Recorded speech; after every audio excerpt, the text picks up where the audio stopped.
Good afternoon. I'm Janine LaRue with the LaRuelist Café, and I'm so glad to see you guys coming on into the cafe today. I always say that we have an exciting and amazing show, and today is no different. We have an exciting and amazing show.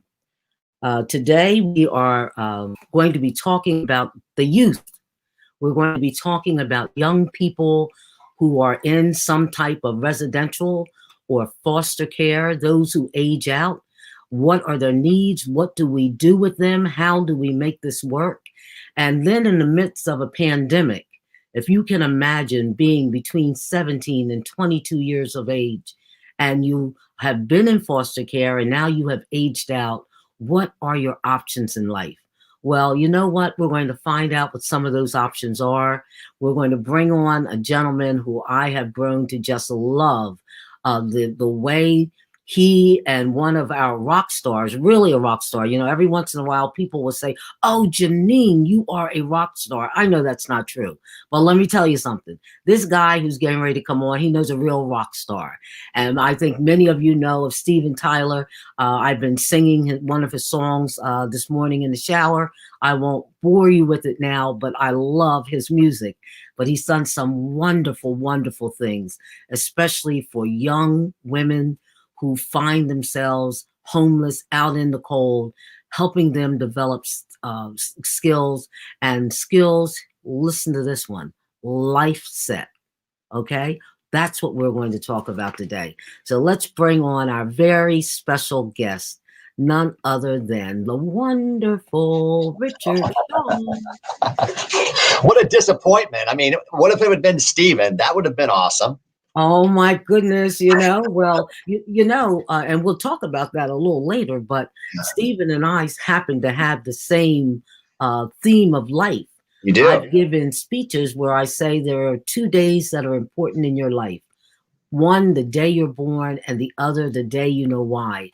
And I tell you, when I found out my why, I've been on fire ever since. So, Richard, welcome. The best I could do was just wear my hoodie today, but I'm feeling this. Steven Tyler's Janie's Fun, and we're talking about Janie's Fun. This is I hate to say it's 5 years old. When we launched Janie's Fun 5 years ago, this went to all founding members. So I decided I'd wear a hoodie since you wear a hoodie. Exactly. Well, I am the hoodies person. I mean, I'm the queen of hoodies. So I'm all about. Today I have a little bit of Africa on my chest. I thought I would just do a little Africa thing. I love it. So, what part of the country are you in right now? So right now I'm in Memphis, Tennessee, home of the blues, birthplace of rock and roll. A wonderful place. Yes, it is. Yes, I've only been there once, but it is a wonderful place of rock and roll. Yeah. And tell me, Richard, now you're with a group called Youth Villages. Yep. Tell me about Youth Villages and your role in it. Yeah, so Youth Villages roots go back, 1930s originally. But basically, our current CEO, Patrick Lawler, was 24 years old and went to go run a small residential program for at-risk youth when he was 24 years old in 1979. And from those very humble beginnings, we have 6 years later, we merged with another small program to become officially Youth Villages in 1986.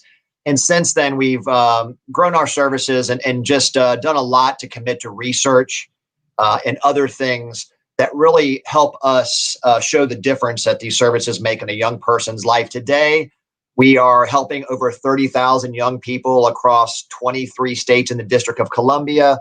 We've got 3,200 staff, and we'll help, I think as of today, we're helping about 6,800 young people per day across America. And really, like I said, our goal is to make sure that kids have a loving, supportive family. And if they don't, we find them a network of people that can support them in their goals so that they can reach their full potential. And I guess what we've learned over 30 plus years is that the right services delivered to the right people at the right time can make a tremendous difference in a young person's life. So that's what we do. We have lots of different programs, but there's a few in particular that are making an enormous difference in lives across America today. Now, you are actually the Chief Development Officer of Youth Villages. Yeah, correct. So I'm the Chief Development Officer, which means I'm the I'm this staff beggar for money. No, Okay. no, but we have about 30 staff in our foundation, and our job is to make sure we develop the resources to be able to provide programs, and not just programs for the kids that are in our care, but as there are oftentimes waiting lists for young people to get services they deserve. And so I think one of the things that differentiates Youth Villages is the fact that we're just as passionate about kids on a waiting list as we are kids in our care. We believe that all of these kids deserve effective, evidence-based treatments and services that will change their lives. And so my job is to develop the private resources to grow and scale these programs. Now, tell me, what is Steven Tyler's role in all of this? Yeah. So we met Steven 6 years ago and really learned about his dream that he had to make a difference in the lives of girls that had suffered from abuse and neglect. He had a song in 1989 called Janie's Got a Gun, which told the really grim story of a girl who gets abused and through incest ends up shooting her father. And it wasn't a real happy song, but he and again, there's a long story behind where that song came from. But I think when that song was released in '89, it was actually Aerosmith's first Grammy. The video was amazing, but it gave a vision into something that people often didn't talk about. A lot of mental health and abuse and incest, and the video won an award. But I think Steven always had a dream that he wanted to do something specifically to help girls that had been abused. And when he studied the issue and saw that 1 in 5 girls and young women would be abused before they were 18 years old, he wanted to do something. He just, at the time, didn't have people around him to know what to do. And so when we met him 6 years ago, we learned about this dream, and we spent about a year just figuring out how we can make the biggest difference in the lives of young people. And so he joined Youth Villages. And so Janie's Fund is a part of Youth Villages. And we raise money specifically through Janie's Fund to help girls in our programs. And in the last 5 years, we've raised a little over $10 million. We provided about 240,000 days of therapy and care for girls in our programs.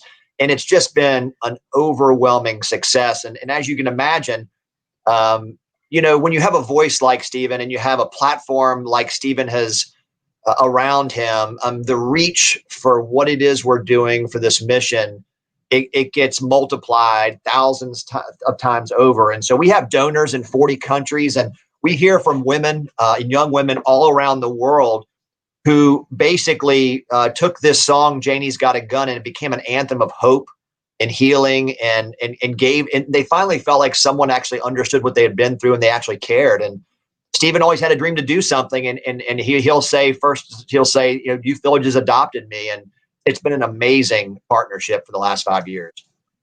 I'm so interested in this program and the concept, and you and I, we've spoken a lot, but we never really talked about my story, and I won't bore you with all of it today, but I will tell you from the time I was 7 years old until I was probably 18, I was abused, mostly by people in my family, folks in the family. Some were even ministers.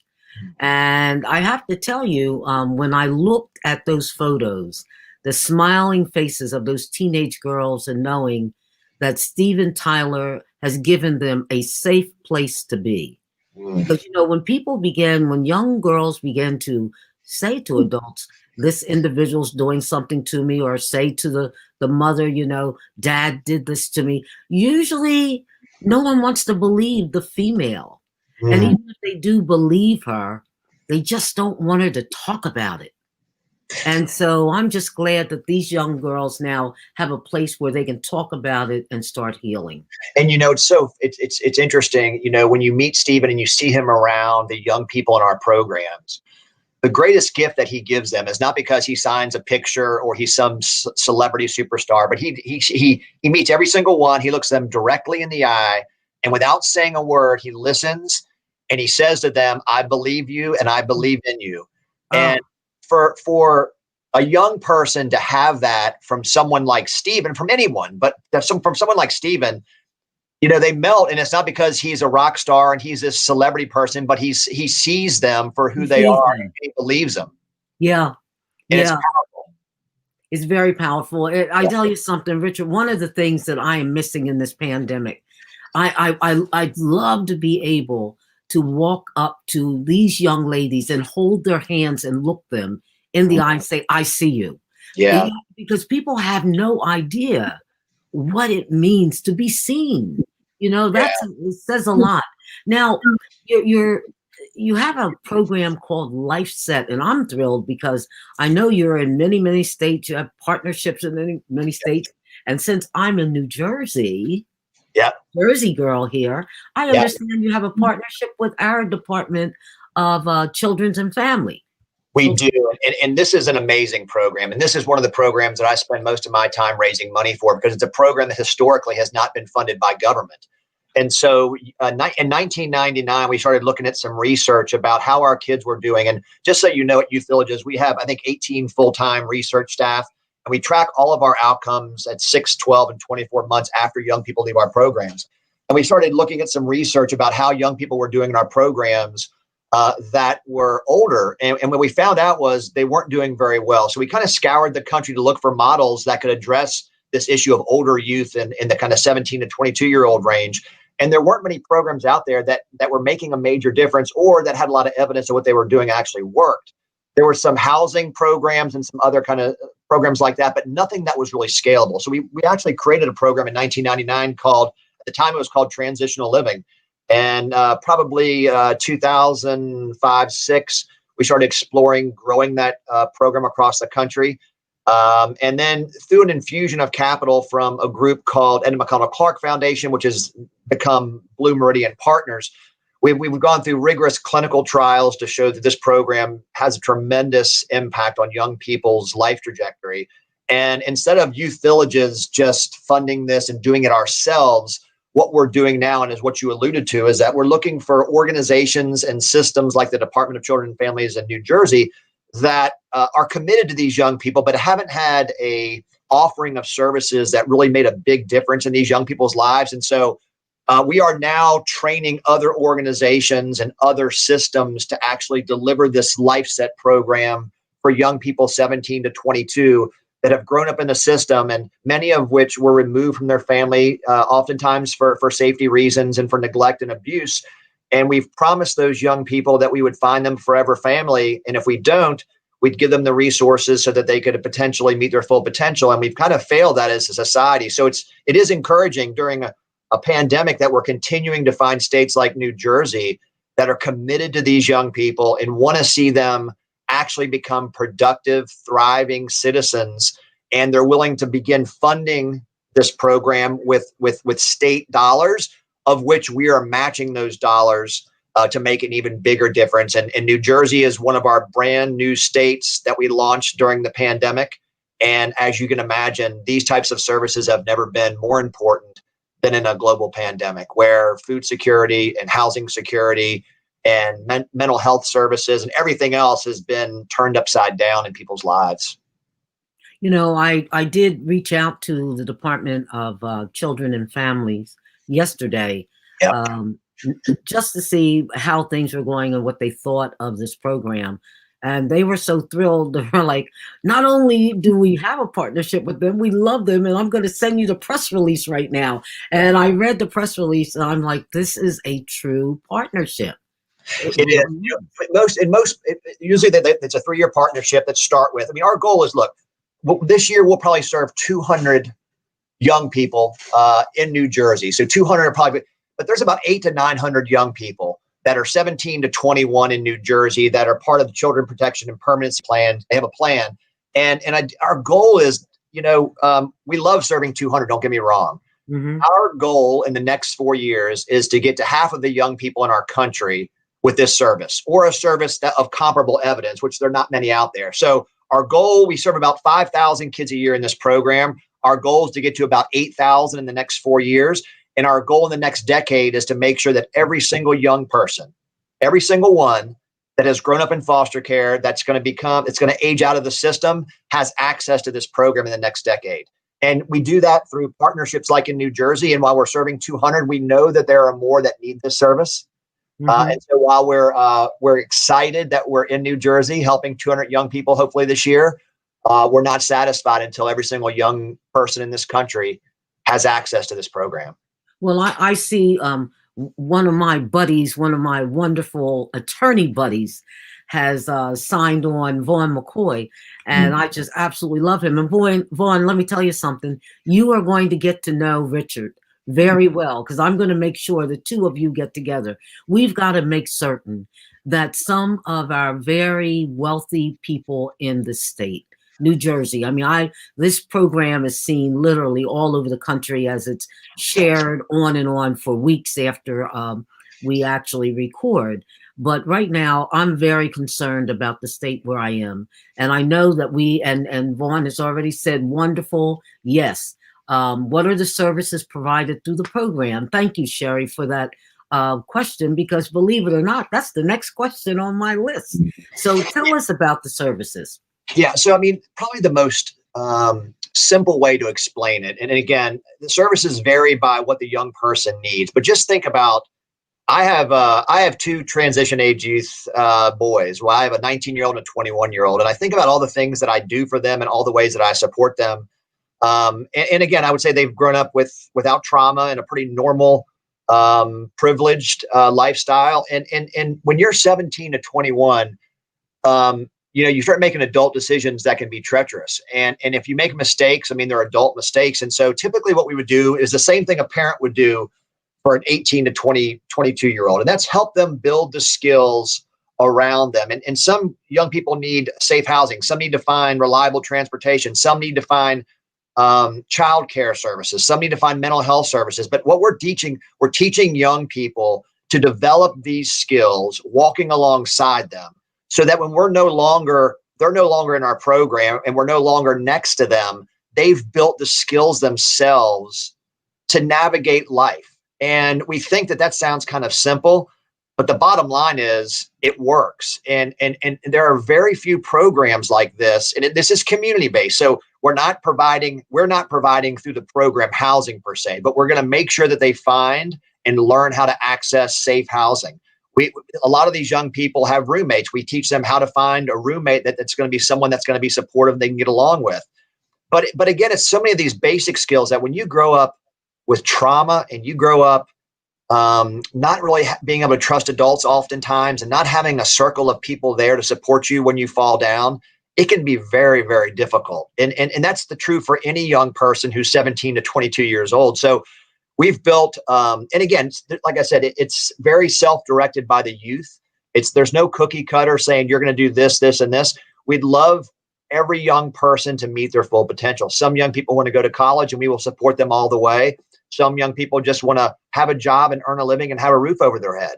But building pro-social relationships, building a network of people around you that are not going to pull you down, but are going to lift you up. That's kind of how the program works. And again, it's very clinically based, and there's a lot of science to the interventions we use to help young people. But basically what you have is you have a very highly trained specialist. We'll just call them a specialist. They have a low caseload of anywhere from 7 to 10 young people that they work with. They meet at least once a week in person, if not twice, and they're texting and calling all the other times. But basically, you're meeting a young person in the community wherever they can meet, and you're helping them set goals and you're helping them move towards those goals and build skills. And the average length of stay is anywhere from 7 to 12 months, depending upon what a young person's needs are. But when you factor all these things in, we also have counselors. And if you're in this program, you have a specialist on call 24/7. Oftentimes emergencies are not happening at like 3 p.m. So you have a person that is on call there for you, ensuring that you meet your goals, who's on call 24/7 to support you through all of your needs. And it's just an amazing program. I could go on and on about it, but what we know is that it works because it's been through the most rigorous clinical trial ever done on young people. And it's been shown to have tremendous impacts. And again, there's lots of other people out there that care for these young people that are trying to help them. But oftentimes those programs don't have a lot of evidence that what they're doing actually makes a measurable difference in a young person's life. So we're very proud of the young people in the program, as well as all of our partners across the country.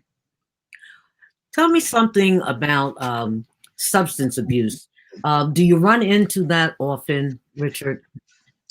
For the younger kids we help outside of LifeSet, I would say we get young people that are, and I hate the term recreational drug users, but you get young people that have been exposed to drugs. You get people that have used drugs, but I would say not addicted to drugs. And I think there's a difference there. And so we do get, I think that's a great example. If we had a young person that was in the LifeSet program that we thought was abusing drugs, our job would be to help them find services for recovery. And whether that was a 12-step program or was another program or it was outpatient, other services, our job, we can provide trauma-focused cognitive behavioral therapy. We can provide things like that ourselves for young people. But if they needed something more specialized like that, it would be our job to help them find that service, get them in that service and get them that help. So that, again, we don't want them dependent upon us long-term, like we don't want them dependent upon government long-term. Mm-hmm. We want them to learn to build the skills to navigate those things when we're no longer there. We don't get as, again, obviously there's been an enormous uptick in opioid use, and especially during the pandemic, there's been a lot of studies done about the increased use of drugs. But most of the young people that we're working with, that's not the driving issue that we're trying to address. Mm. We have two people here, Joanne Cacciola, who I just think she walks on water because she does walk on water. Oh, the judge, and Debbie Nazaro. The two of them are just saying that they're so encouraged to see that this program has come to New Jersey. And I have to tell you, I'm thrilled as well. That whole aging out of foster care, I know the young ones who are in foster care until they're like 16 years old, and sometimes between 14 to 16 is very challenging. But after 16, they're usually in foster care. The foster parents are like, white flag, I'm done. Yeah. I'm done. And so I'm wondering, what have been some of the surprising things that you have learned or have heard of young people who have gone through foster care? I think one of the big misconceptions about young people in foster care is that somehow they're broken. And again, I think understanding that trauma has an effect on our brain development, and trauma can manifest itself in many different ways. But what I have learned, and I'll be 16 years in February at Youth Villages, I have seen firsthand how a program like Youth Villages, in an organization like Youth Villages, and a program like LifeSet, at the right time in a young person's life, can make a tremendous difference so that they can meet their full potential. What I didn't come in with a preconceived notion that these young people didn't have potential, but so often there has been potential there all the time, and it just, like anyone else, it's just methodically going through and healing from trauma and having effective services and having a support network. And young people can overcome so much. And there are a lot of people that focus on early childhood, which I think is super important. But the bottom line is 18, 19, 20, 21 years, they are incredibly resilient. And if you give them what they need, and at the right moment in their lives, when oftentimes there's almost a fork in the road, they can make tremendous strides and become amazing young adults. And I know so many that have been in our program. We also have what's called a scholars program, which are young people that are going to a 4-year school or 2-year school that are also in the LifeSet program or getting a trade certification. And, it's just, I think there's a misconception that somehow these kids are broken and that they want people to feel sorry for them. And so many of them, they don't want sympathy, and they just want someone to be there and believe in them. And if you have someone that believes in you when you're 18 years old and sticks by you and tells you and sees things in you that oftentimes you can't see in yourself, they can become tremendously successful. And I've seen it time and time again. We have some amazing young adults. I say young adults, they're 30 years old now. And they're just, they're amazing parents. They're amazing entrepreneurs. They're civil servants. They're teachers. And again, all of these young people have tremendous potential. They just need the resources and the services at that critical moment in their lives. LifeSet costs $50 a day. It averages about $10,000 over about 10 months if you add up total cost. But when you think about that, $50 a day for 7 to 10 months to change the life trajectory of a young person. It just seems like something that's just ludicrous that as a society, we haven't said, yeah, let's do this for every kid. For every kid. Well, Richard, one of the things when I talked about Vaughn McCoy, and he's already written his story. Our buddy Ken may even know about him since was in the casino business when I was there. Vaughn was actually mentored and almost like a foster son to Arthur Goldberg, Sally's Arthur Goldberg. And Vaughn is African American. And that relationship, he was a young man, that relationship totally changed the trajectory of his life.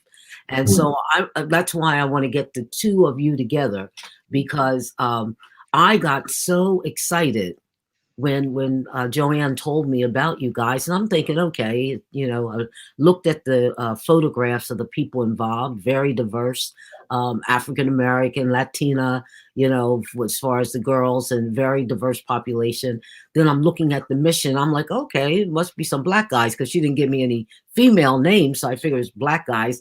Yeah. When you and Ken come on the scene, and I look at your excitement, and I have to tell you, and I don't want to get political, but I get a little political.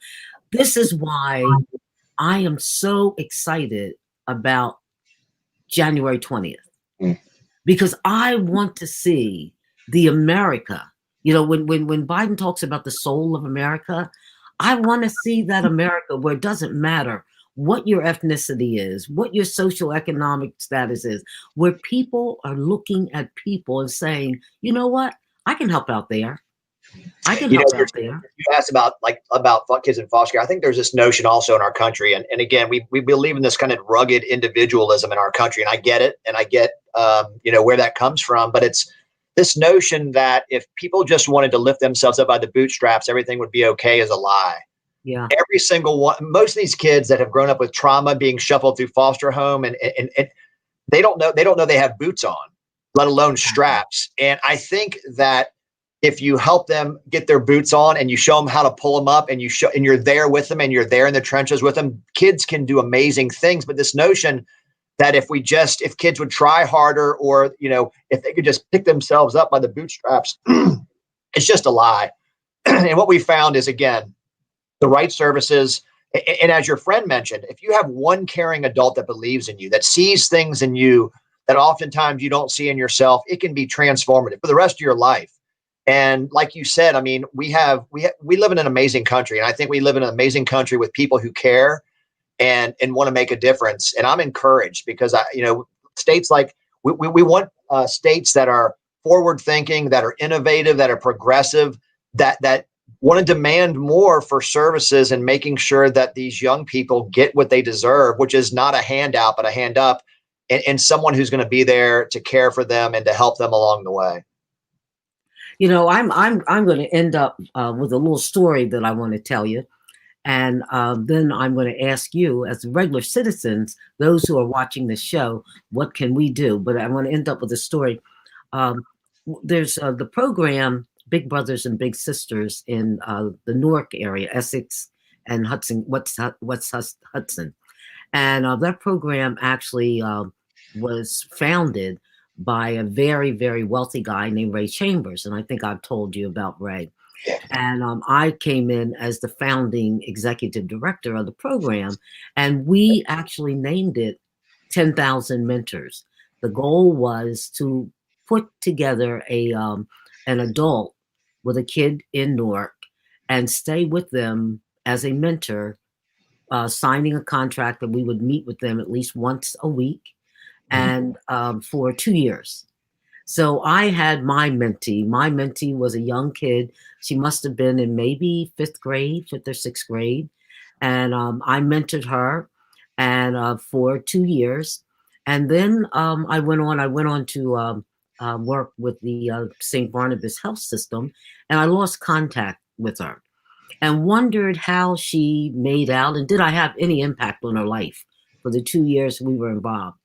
As I told you, my partner passed away in September, and she was down in Atlanta taking care of her daughter who was ill. And one of the nurses' aides came in, And as they were talking, the nurse's aide asked her, where you from? And she said, well, I'm really from Jersey. I'm down here taking care of my kid. And said, well, what do you do? And she said, well, I have a partner up in New Jersey. So really said, well, what does she do? She said, well, you wouldn't know much about her. She's into politics and that kind of stuff. So the nurse's aide said, well, what's her name? She said, well, Janine LaRue. And the woman said, show me a picture of her. And Maria brought the picture up. And woman looked at the picture and she said, this woman almost 20 years ago was my daughter's mentor. Oh, wow. So Maria's like, what? She said, wait a minute. She gets her, and her daughter was probably watching the show right now. She gets her daughter on the phone. The daughter now lives in Connecticut. And she tells her, I found your mentor. Wow. And the daughter screaming like, you found my mentor. You found Miss LaRue. I found your mentor. And so we hooked up by phone. We were both crying. And I put a photo on Facebook. And I showed her in 5th grade. She gave me these 2 little bunny ears. And I was determined that I would never put the bunny ears away until I found her. And even to this day, the bunny ears are still hanging by my desktop. And I put it on Facebook and I said, do you remember these? And she just did a scream in print. But you never know the impact that you have on these kids. Yeah, I think, again, like when people say, well, what specialist is LifeSet? And I think they're somewhere between a mentor, a coach, and a parent. Exactly. And all best of those 3 parts is kind of what our specialists are. I mean, and again, you lived it, right? I mean, you can make a tremendous difference in just spending some time with kids and young adults, and just, again, affirming them, listening to them, believing in them. It's just an amazing way to serve in this world. Richard, is there a process where people who are not multimillionaires, they just want to give a donation to one of your programs? How do we do this? How can a citizen help? Yeah, I mean, probably the most simple way to do that is just to go to youthvillages.org. It's youth, and the villages has an S on the end, .org. And you can click on donate. And again, we have people that give $1. We have people that give lots more. But we need people to support these programs. You also can go to janiesfund.org. It's Janie's Fund, FUND.org, and donate. All the dollars we raise for LifeSet, for Janie's Fund, are going to help girls in the LifeSet program.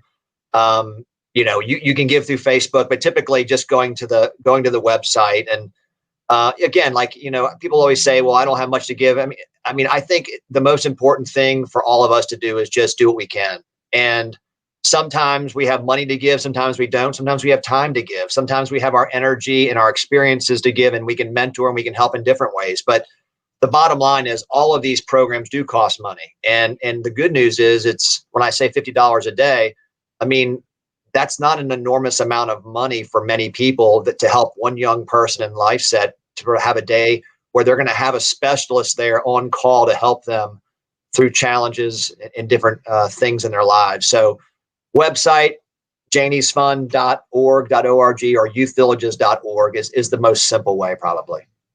All right, and I'm going to see if I can at least get that website up here. Let me see if I can do that.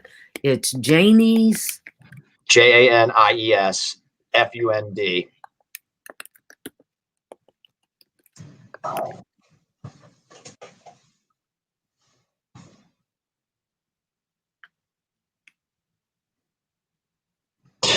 And there you go. And again, just to confuse people a little bit more, if they wanted to take 2 seconds and make a gift right now and they have their phone, they can text the word Janie, text 707070 and text the word Janie, and you can actually make a donation on your phone. If you have an iPhone, you can double click and use Apple Pay and make a donation through just texting to the number 707070, the word JANIE,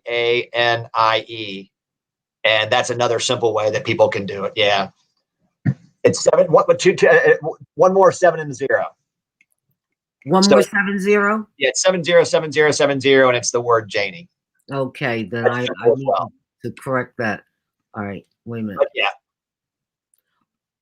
Well, my friend, see 7070, and then text. Yeah, there's 6. Three 7 zeros. Yep.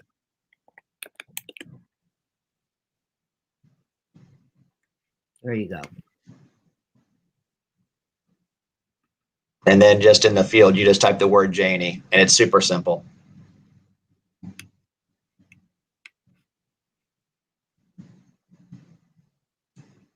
It may not give you. It may not let you add enough characters. Yeah, I think that's the issue. That's okay. Just go to the website. It's fine. All right. So I have, boy, this went fast. Darn it. You know, it's like you got to sing the song. Now it's time to say goodbye. Darn it. So I'm going to have you back on. Yep. We're going to do a lot of good stuff together. All right. Yeah. And Ken, I know you're out there listening to us. This has been really, really great. Thank you, Richard, for all that you do. Janine, meeting you in 2020 was one of the best things that happened to me. And that's, I mean, you are an amazing person that is making an amazing difference in many different ways. And this year it's been crazy challenging for us as well. And we have so many kids and families, and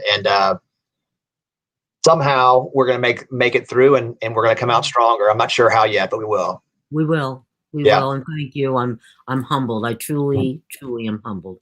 You're doing things to change the world, and we thank you for that. Thank you. Thanks for coming on, sir. Absolutely. And so, folks, there you have it. That was Richard Shaw, and he's coming back on again to LaRuelist Café. Thanks for spending time with us. It's been a wonderful, wonderful show. And these are the things that truly do make a difference in the life of a child. Thank you. Have a good day.